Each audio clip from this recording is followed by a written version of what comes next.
Good evening, everyone. We'll give a few more seconds to let some people hop on, and we will go ahead and get started.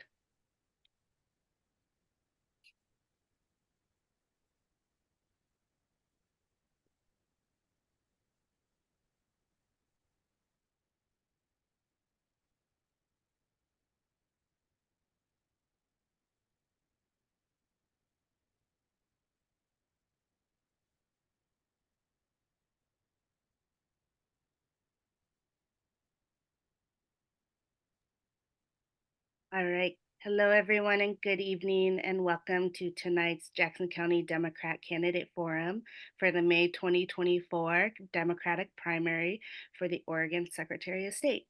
I am Isabella Lee Tibbetts, Vice Chair of the Jackson County Democrats, and I'm moderating tonight's forum. We are recording tonight's forum, and the recording will be available on our party website, jcdemocrats.org, on the candidates and issue page. The Oregon Secretary of State is one of three constitutional officers in Oregon, along with the governor and state treasurer.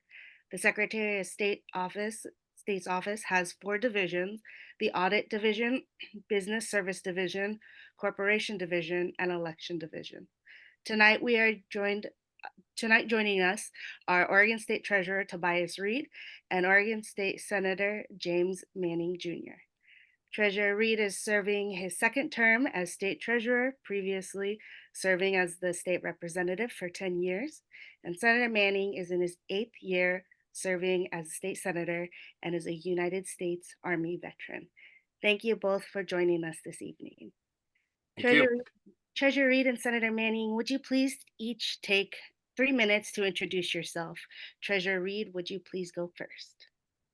Great. Well, thank you, Isabella, and thanks to Jackson County, excuse me. I have to salute you first by for your dedication. Most people on a Saturday night would be doing something else, but your dedication and your commitment to our state really shines through here. I'm excited about this race because I want to bring stability and professionalism to an office that I think really needs it. Most people are probably not paying attention to the Secretary of State's office, but it's an important office, and I know people know that on this gathering. But if you need evidence, just look around the country for the headlines. They're really giving reason to be concerned. There are bad policies being passed. There's misinformation and disinformation being spread. And there's violence being threatened and carried out against people who are voting and doing the work of carrying out elections. I want to make sure that we don't have any risk of that in Oregon.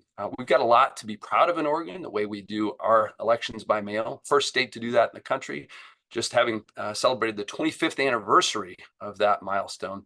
Our automatic registration system brings all kinds of new people into our systems, but we can't assume that that's always going to be the case. Those policies are vulnerable. We have to make sure that we are defending them. In addition to that, the Secretary of State is the auditor for Oregon, making sure that taxpayer dollars are spent appropriately and effectively, that agencies and programs are operating responsibly.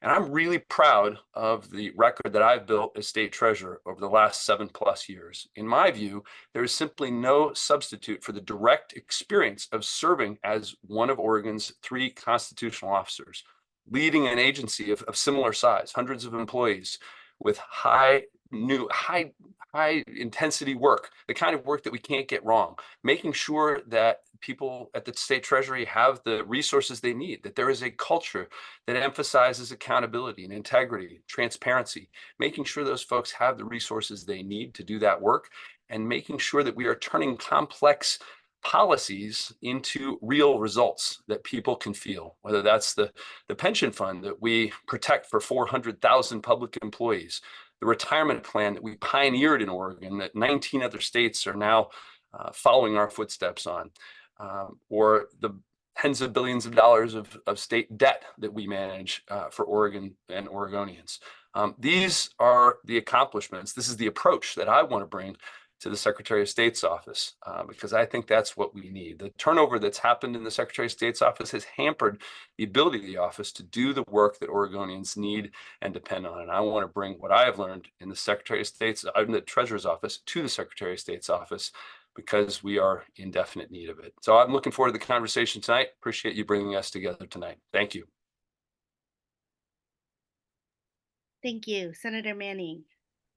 Well, thank you for this evening. This is really honored to be here before you. Now, I am a public servant. I am not a politician. I'm running to restore the trust and integrity to the office of Secretary of State. I will defend our democracy while preserving vote by mail. I will ensure election workers are protected and Oregon's data is secure. As I've done as a United States Army Assistant Inspector General, I will use the power of the audit to provide transparent accounting of all departments, divisions, and state-run programs. As a member of the State Land Board, Oregonians can count on me to ensure our public lands, waterways, state forests are not for sale. That's one of the reasons why I've earned the exclusive endorsement of Congressman Peter DeFazio and the Sierra Club and 350 Oregon, 350 Salem. My commitment to preserving our precious natural resources for future generations is unwavering. I served 24 years active duty military in an array of leadership positions. I served overseas as a United States Army diplomat to the Australian New Zealand Defense Force. I have served at the top level of federal government. No one else has that experience. I have negotiated contracts and research and development with allied forces. I am the only one that has that federal experience. During my time in the military, I have served and was awarded a secret security clearance. I maintained that secret security clearance through the duration of my military experience. I retired from the United States Army as a decorated veteran. So, when we're talking about experience, I have been in leadership experience in real world terms, where I was in charge of making actual real time decisions that save lives. I understand the value of being under pressure, and my results and the things that I have accomplished in my 8 years in the Oregon State Senate, over 120 bills, universal health care, which is critically important. Our healthcare system is in shambles. I produce results. I am not a politician. I am a leader with a proven track record in real time. VoteJamesManning.com for more information. Thank you, and I am happy to be here this evening. Thank you so much, both of you, for those introductions and for joining us on this Saturday evening. We're going to go ahead and jump into the questions that we have. Taking into account the work of the Oregon Secretary of State and the backgrounds and skills of the candidates running, why are you the right choice in this primary? Please take 3 minutes to respond to these questions. Senator Manning, we'll start with you. Thank you. I am a graduate of United States Army Inspector General University. I served as an assignment as an Assistant Inspector General. One of my assignments, a multitude of my assignments, was as a U.S. Army Inspector General conducting audits nationally and internationally. I've done quite a few of those audits. And the results of my audits, I have received accolades and awards for the outcomes that I have achieved. That is critically important because the audit division of the Inspector General requires someone with vast knowledge and experience and have produced results. My audits have produced results that have saved lives in real time. Audits are not just to demonize. Audits serve a multitude of functions. One, they can highlight what's going right in an organization and agencies. They can also uncover and help to guide departments, divisions, and those organizations that are receiving taxpayer dollars, how to improve upon the outcomes and recommendations according to legislative intent. I think that with my vast experience and proven track records, producing those results is unmatched by anybody. I'm proud of the records that I have achieved, and the audits is one part of it.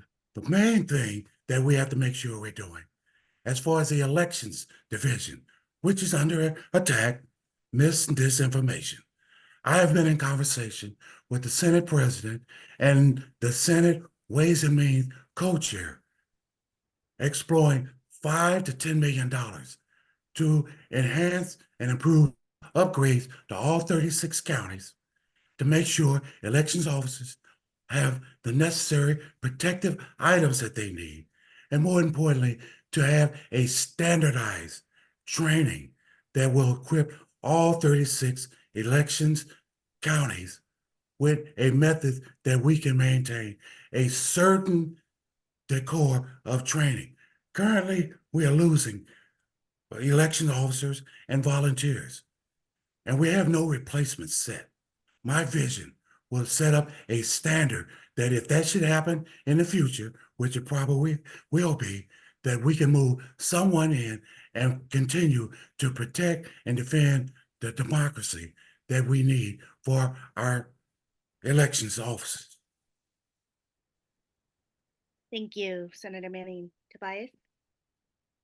Isabel, I really appreciate your question, and I appreciate the connection to the introduction that you offered as we started.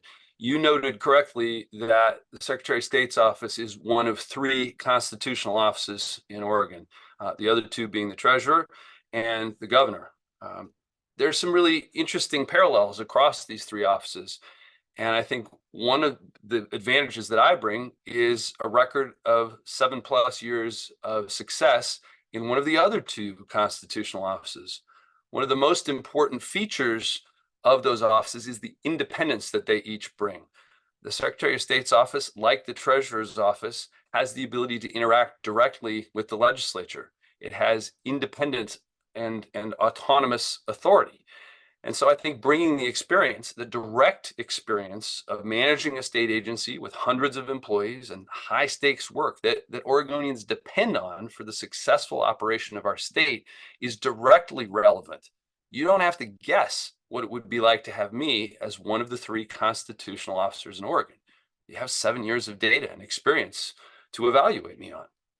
And I think that is especially important in this context, because not only have we seen a lot of turnover and a lot of instability in the Secretary of State's office, there are a number of really important things about to come to the Secretary of State's office, including particularly implementation of campaign finance reform.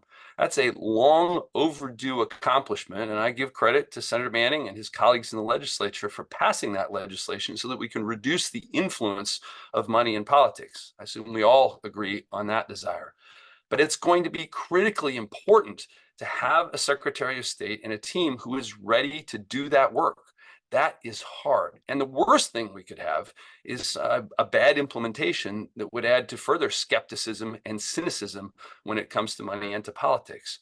So let's look at the record on that and note that there are some really strong similarities between the work we've been doing in the Treasury and what's going to be needed in the Secretary of State's office. I'm proud of Oregon Saves as a prominent example of that, a program that no one had created in the entire country. And now, 6 years later, we have 125,000 people with funded IRAs to the tune of $260 million.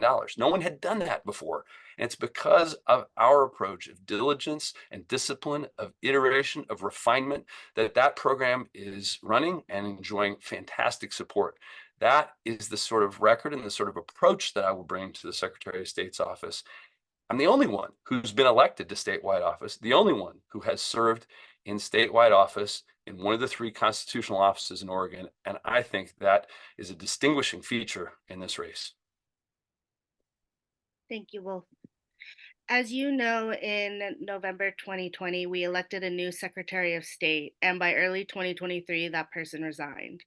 Looking specifically at the Secretary of State's Audits Division, how will you ensure that there is no undue or improper influence in determining the scope of audits? And what will you do going forward to ensure the credibility of the office and the Audits Division?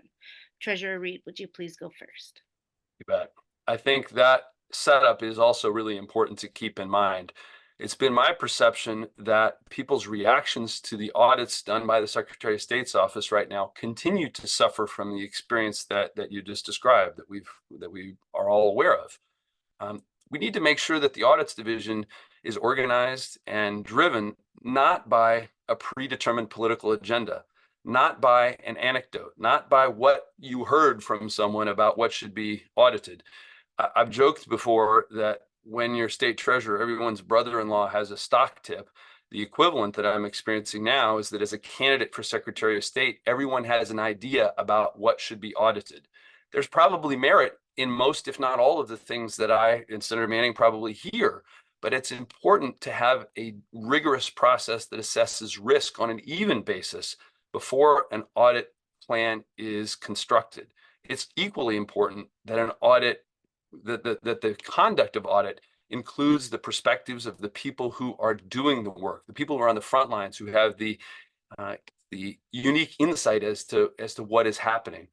And it's important that the Secretary of State's office have a standard plan for following up on those audits, because uncovering the vulnerabilities, the risks, and the things that are going well are just one piece of the process.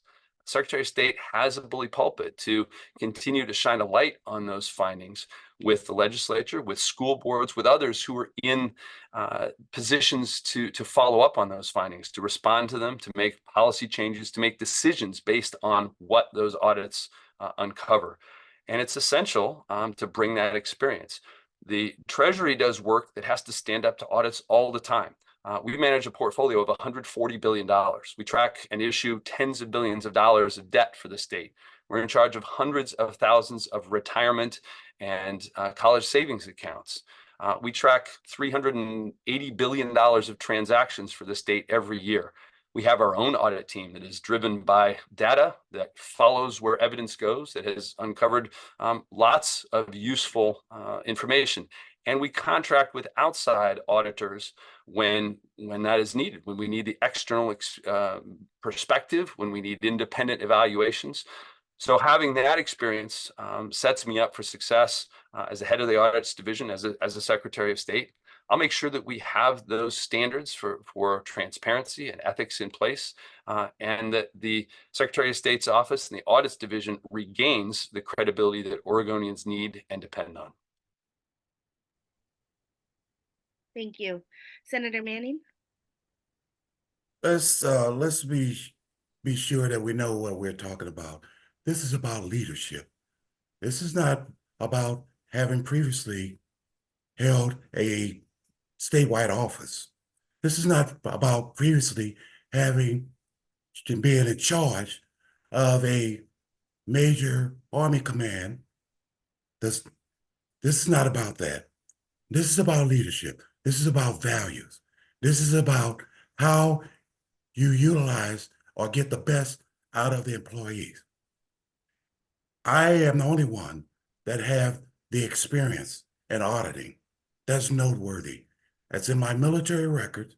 I received a lot of accommodations for that. I'm very good at it. What is missing is the values. That's not coming out. With me, my values are, and I reflect back on my military career, creed of the non-commissioned officer. I would not use my position to gain pleasure nor profit. I will not compromise my integrity nor my moral courage. These are values that has to be instilled throughout the system. Without instilling values, anything can go wrong. Whether you were a statewide office, whether you're in the Senate or wherever, it doesn't qualify you, doesn't make you above the rest. If that's the case, my federal experience will probably trump everything else. I have worked in real time. I had to make life and death decisions. This is uniquely different. It is about investing in people. First, I want to check and find out how all the employees in the Secretary of State's office, what are their thoughts? Sometimes the best decisions are those that are already at hand, and a good decision doesn't care who has it. Audits are designed to help improve and make sure taxpayer dollars are being properly utilized. If you listen to the people and you understand the purpose of what the audit, it's not something to go in and say, I'm going to just wait and do an assessment. People are hurting. I have a vision, and that vision will address the people, address the people's needs, and I'll lay out a plan for that. Thank you. Thank you. 3 of the members of the state land boards are the governor, the secretary of state, and state treasurer. Treasurer Reed, you have served on the state land board since becoming state treasurer in 2017. In your assessment, what has been the biggest success and the biggest challenge in that time? I think I would point to a couple of different pieces, and it's interesting that you put it both in terms of success and challenge. And I think I'd start with something that fills both categories. It's the experience with the Elliott State Forest. I joined the land board in the middle of a conversation that had started before I joined, and put the Elliott Forest at the forefront of a really significant conflict between its obligation in the Constitution to generate money for the Common School Fund and the students of Oregon, and the situation it found itself in as a result of the forest being the habitat for a number of endangered and threatened species. So it was not making money. The previous land board had elected to sell the Elliott State Forest, and I entered into that conversation with a clear understanding of that conflict. We went through a process that I don't think anyone would have designed if they got to do it themselves. But I'm very proud of the role that I played in creating a solution that we've now arrived at, where the Elliott State Forest is now the Elliott State Research Forest, the largest research forest in North America. We made good on our obligation to the students of Oregon, the Common School Fund, and we're now in a position where the forest can be managed as a public asset with public access, with the opportunity to research how to practice sustainable forestry and contribute to an industry that has obviously played a central role in Oregon's economy and history and is poised to do so going forward. The forest is literally a beacon to researchers from around the world who want to be involved there. So I think that is a huge success. It came as a result of a big challenge at the same time. And I think that points to the other piece that I would describe as a challenge, which is the ongoing need for the land board to have a comprehensive review of how we look at those public assets. A good example of that is the cables that now mean something different than when they were originally considered for permitting and fees. We couldn't conceive of a cable being a gateway to the world as it is now with respect to the internet, the way we work around the world. We wouldn't think necessarily of the ways that renewable and clean technology is potentially generated on public lands.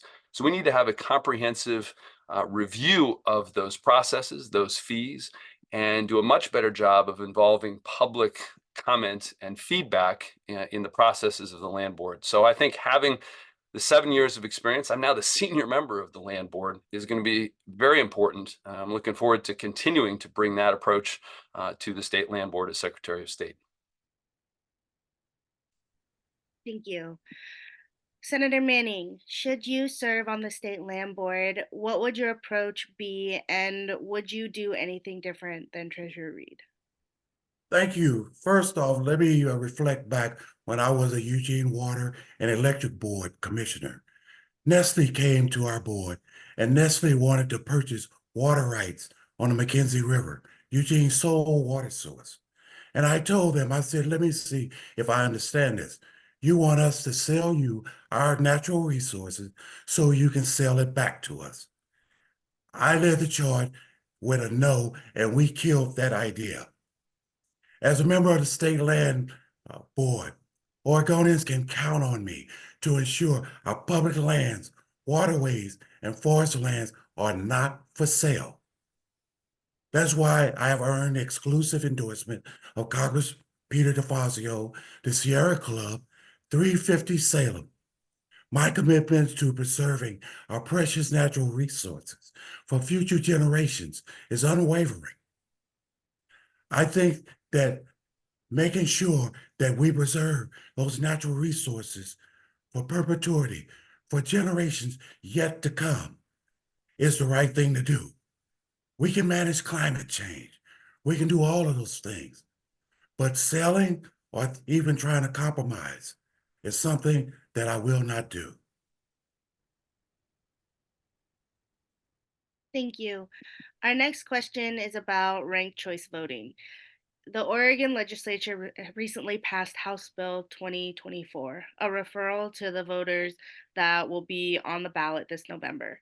This measure, if passed, would have elections for statewide office and Congress use ranked choice voting.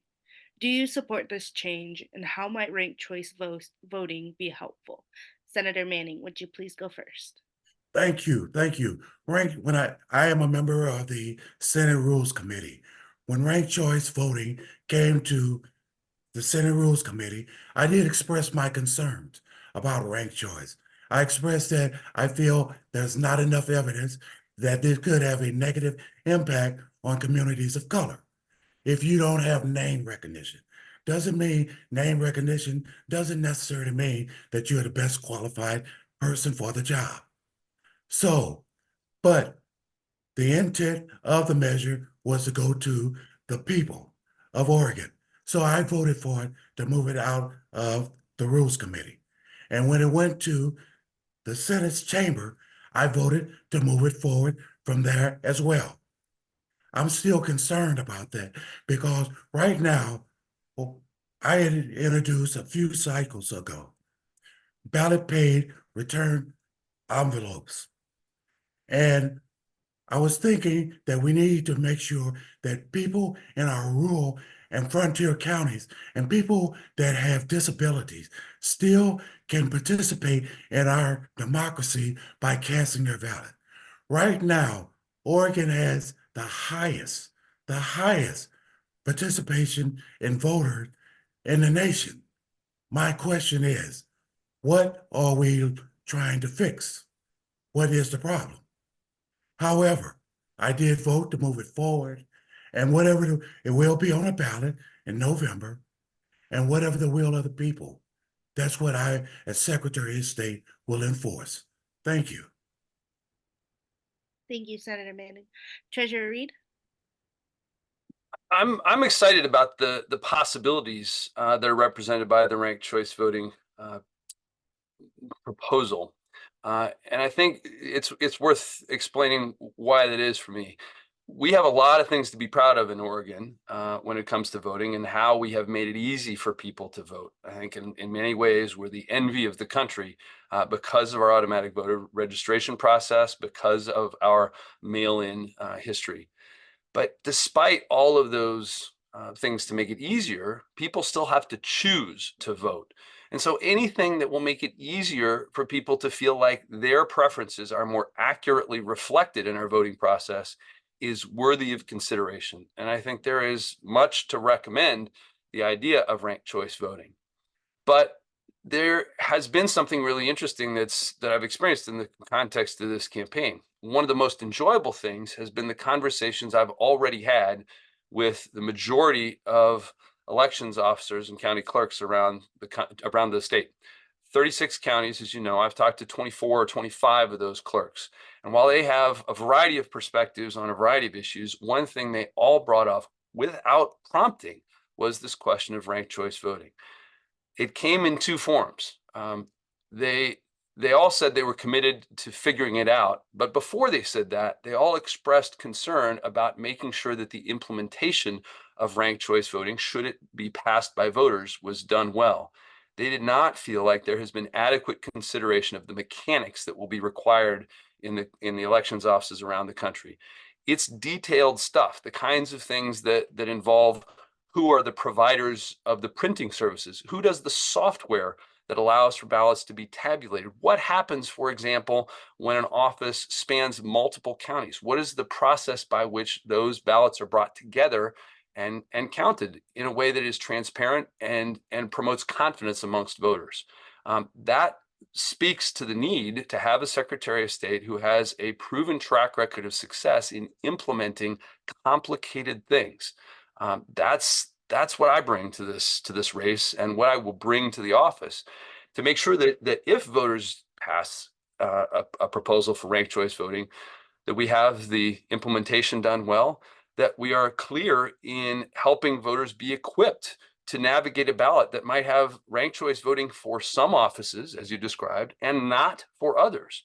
We want this to go well. The worst thing that could happen would be passage followed by poor implementation and an opportunity to join what I feel like is a Hall of Fame in Oregon, where good intentions have not been matched by good execution. That's what I want to bring to this question and to the Secretary of State's office. Thank you both. I would like to ask next about voter disenfranchisement. According to the National Registry of Exonerations, innocent Black Americans are 7 times more likely than white Americans to be falsely convicted of serious crimes. Do you believe that all citizens at least 18 years of age should be able to vote regardless of conviction status? Senator Manning, would you please go first? Absolutely. I understand this question better than most would understand this question, because it took all the way up until, what, 64, 65, before voter rights was added. We know that this nation has a history of 3 strikes, disenfranchising. Now, some places, if you give a bottle of water to people standing in line, then you can be charged with a crime. When I am Secretary of State, I am committed to making it easier. Thus was the reason that I introduced postage paid ballot return envelopes. I also voted to expand, like we have motor voter, to add anyone that is enrolled in the Oregon Health Plan is automatically registered. This past session, I introduced a bill that will permit college students and university students, first time, who don't have a driver's license or a state ID, to register to vote. There are some things that's got to be worked out in there. The DMV, DOR, and a few other agencies, privacy concerns have to be played out. So it's a work in progress. I believe that people that are incarcerated should have that opportunity to participate in voting. How we get there, we have to have that conversation, because a lot of the laws previously that have been on the books have been specifically designed to disenfranchise Black and minorities from voting. That's history. We cannot undo history, but we can look to the future. I am a visionary. It requires leadership, someone that's willing to have this conversation. I'm also a certified mediator. I did mediation in the United States Army. I mediated 300 sessions for Lane County Circuit Court. Only 5 had to go before the judge to make a decision. I'm very good at bringing people to the table and discussing it. This is about values. This is not a mechanical office. It has nothing to do with whether or not I ran a federal agency or a state agency. This is about doing the will of the people. I'm not a politician. I'm a public servant. I've been a public servant for a long time, and I have got more accomplishments, I will argue, in my 8 years in the Senate than most people with the same time frame. Thank you. Thank you. Treasurer Reed?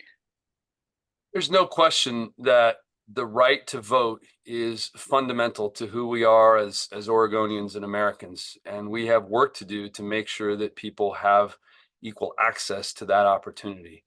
The Secretary of State is a mechanical office. It's the chief elections officer for the state, with the responsibility of making sure that elections are carried out uniformly, fairly, securely across the state.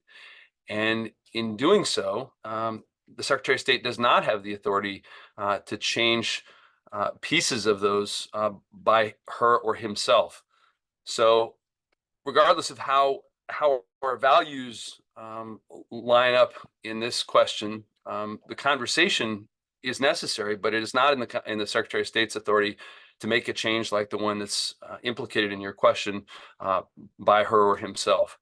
But I do think there is a lot of work that the Secretary of State's office can do to pave the way to that sort of conversation. I've had a number of interesting conversations with people who have been very involved in leadership in the correction system and the justice system in Oregon. And what excites me is the potential to make it easier for people who have previously been incarcerated to take advantage of their restored voting rights.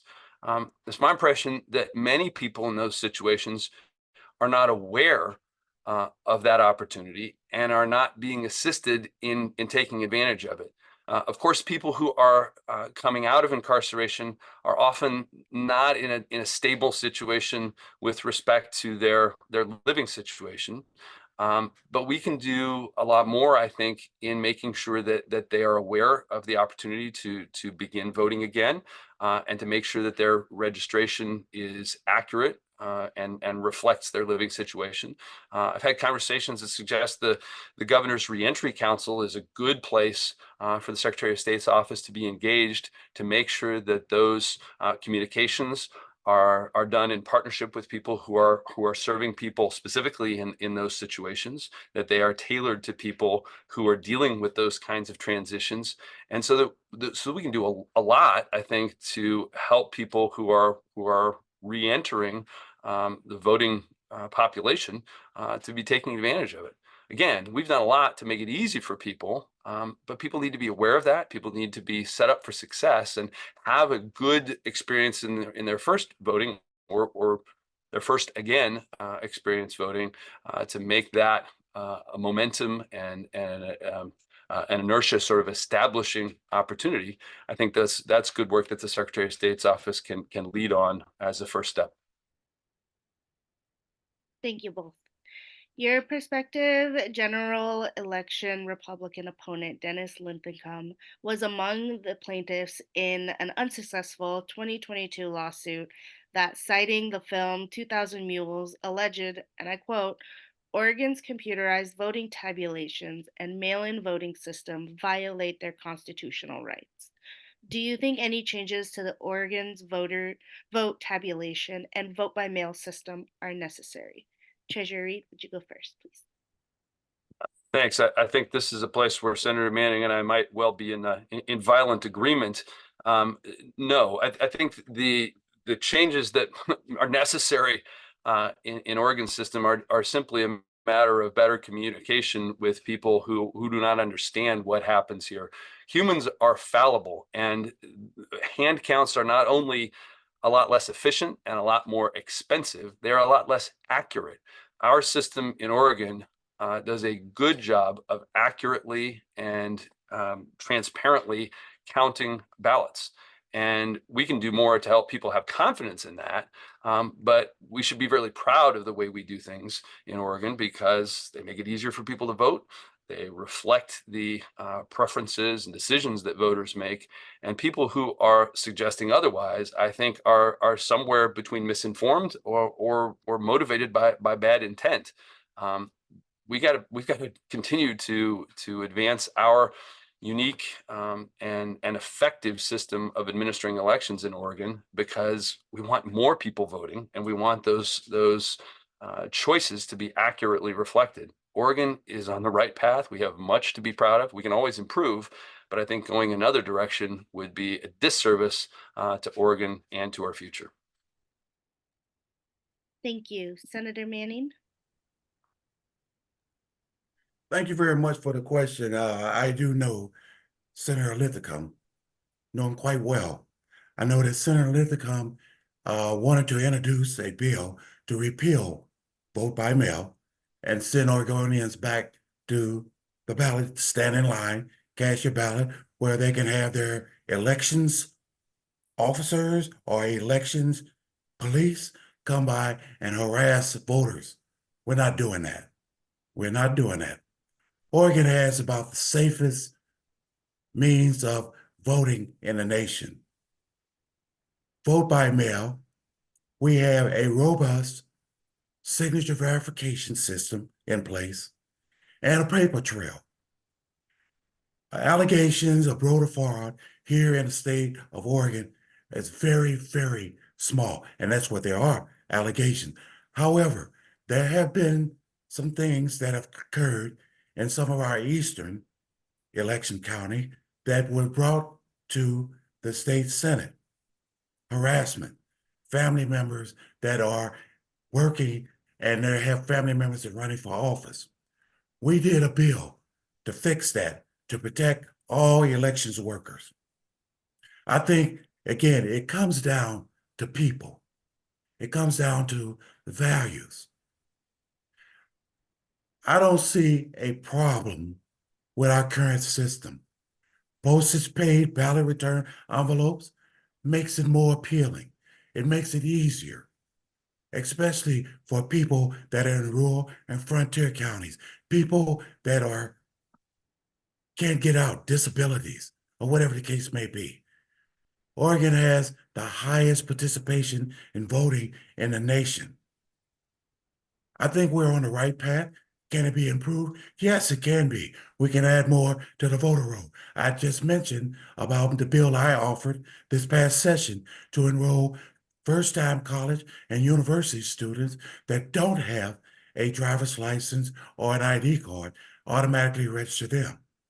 There are methods in place, but in order to repeal, roll back, vote by mail, that's not going to happen. As Secretary of State, I will stand for it. I will protect our democracy and preserve vote by mail and ensure elections workers are protected and Oregon data is safe and secure. Thank you. Thank you. To touch on what you just mentioned, Senator Manning, there's a great question in the Q&A from the audience, and that is, what will you do to ensure that all our election workers are safe from threats from those who threaten our democratic form of government? Uh, Senator Manning, would you please go? Thank you. First, we did a bill already this past session that will strengthen, make sure that elections workers are protected. If you harass them or threaten them, then there's consequences. Accountability is the key. But I also mentioned previously that I have reached out to and had a conversation with the Senate President and the Ways and Means, Senate Ways and Means co-chair to get $5 to $10 million to enhance security upgrades. We have some election offices that don't have, that are wide open. We also have to understand that the elections offices do more than just elections. They do deeds, they do marriage certificates, they register all kind of mineral rights thing. So it's a bigger operation than that. The $5 to $10 million will be to enhance and upgrade security features at all 36 elections offices, provide for the necessary training and equipment that they need. Last year, someone sent out to Washington, Oregon, California, Georgia, and I believe it was Colorado. One letter appeared in Eugene. It contained a white substance. When they opened it up, they found it had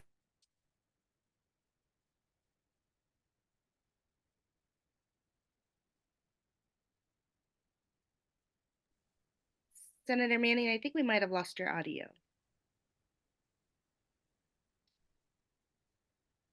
And I think his video froze.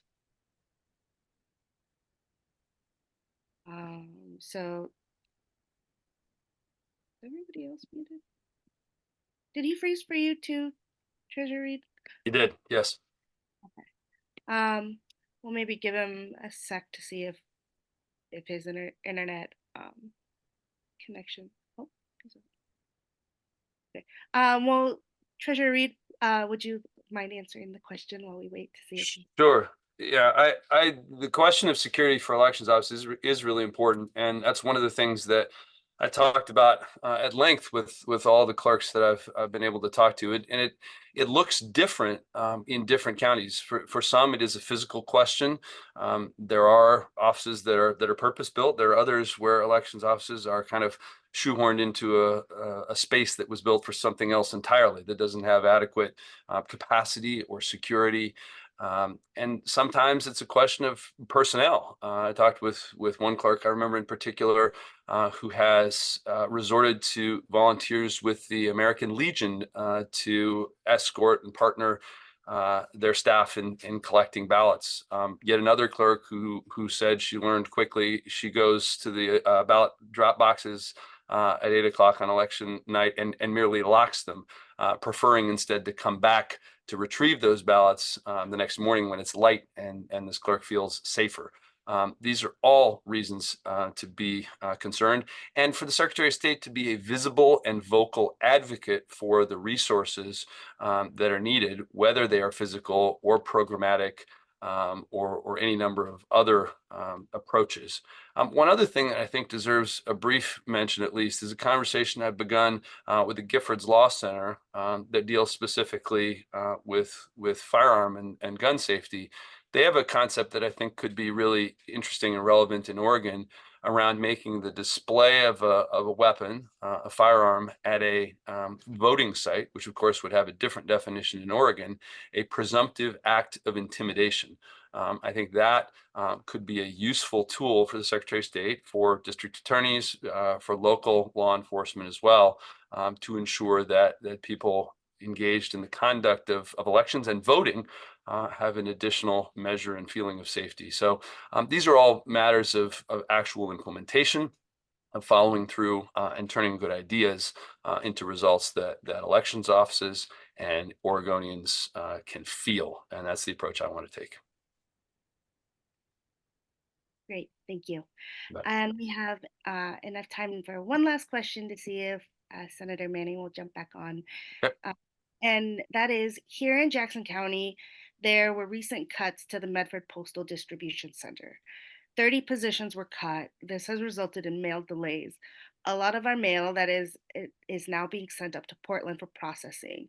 So if we're sending a letter from across town here in the Valley, it first goes up to Portland to be processed. It appears the Postal Service is targeting states with vote by mail for cuts. As Secretary of State, what will you do to investigate this problem? Having a relationship with our congressional offices is a really important element in that. The relationships there that we have, I think, will serve us well, and making sure that the Postal Service is not targeting. I hope that is not the case, but we'll assert our rights and make sure that the processes that the Postal Service uses account for the ability or the processes that we use for elections. That's one advantage that we now have in terms of the deadlines that apply to elections now. It's not merely the receipt of a ballot, but the postmark. So that should adjust some of that. But nonetheless, we want to make sure that ballots are delivered quickly, and that county elections offices and Secretary of State's offices office is able to deliver the results for elections in a timely manner. But of course, we also have to get used to the idea that as more people are voting later and closer to the deadlines, we have to keep up the signature verification standards, the procedures, the protocols, the controls that are in place that I've seen directly as I've visited these county clerks. That takes time, and it's more important for us to get that right. So sticking to those high standards. At the same time, we make sure that the Postal Service is delivering those ballots as quickly as possible. That's how we're going to build confidence in our election system and make it more attractive for people to choose to vote. Thank you, Treasurer Reed. Welcome back, Senator Manning. I will go ahead and read the last question for you so you can hear. And that is, here in Jackson County, there were recent cuts to the Medford Postal Distribution Center. 30 positions were cut, and this has resulted in mail delays. A lot of our mail is sent up to Portland for processing. So if we're sending a letter across town here in the Valley, it first goes up to Portland to be processed. We're worried about delays during the election season, and it appears that the Postal Service is targeting states with vote by mail for cuts. As Secretary of State, what will you do to investigate this problem?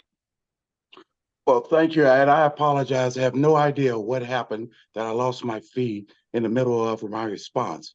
But to that, during my period of time in the United States Army, I also served as a postmaster for a military post office overseas. I do know processing.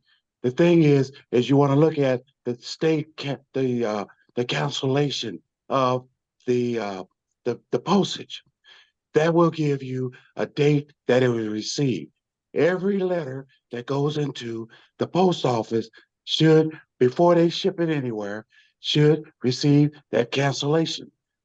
That will give you the date, time marking that the ballot was dropped. Whether or not the ballot gets there 3 days later or a week later, that cancellation step will be the determining factor of whether or not that letter or that ballot will count. So measures are still in place to do that, even though it may not get there. Once the postal worker get it, they are required to cancel, put that cancellation stamp on there that has a date time where it will show when the ballot is received at that post office. So that is one way to look at ensuring that it get there in time or that it is counted about being received. The other part, you know, that is a federal government issue. When Donald Trump elected DeJoyce, he had one intention, to dismantle USPS. And they have done a bang up job in doing that. However, it will not prevent the cancellation or the postmark stamp on these ballot return envelopes. So I am pretty confident that that will not be a problem at this point. It will be a delay in receiving the ballot, but my experience running a post office, I know that once we cancel that device on there, and you look at it anytime you go to the post office, you mail your letter or your package, they cancel the stamp, it gives you a date time. So I'm pretty confident that those, even though they may arrive a little late, they will still count. Experience matters. Thank you both. And I would like to give each of you the opportunity for a closing statement. So please take 3 minutes for your closing statement. Treasurer Reed, you went first with opening statements. So Senator Manning, would you please go first? Thank you. Thank you again for this opportunity. I apologize for whatever happened to my computer. I am not a politician. I'm not going to give you a bunch of technical phrases or terms. I'm a public servant. I am running to restore the trust and integrity to the Office of Secretary of State. In doing so, I will protect our democracy, preserve vote by mail. I will ensure and defend our democracy and make sure our elections offices have the necessary security and protections that they need and that our elections are safe, secure, and all Oregonians will know that their ballot is counted. As a member of the State Land Board, I will not sell our public lands our waterways, or our forests. They're there for perpetuity to be enjoyed by generations yet to come.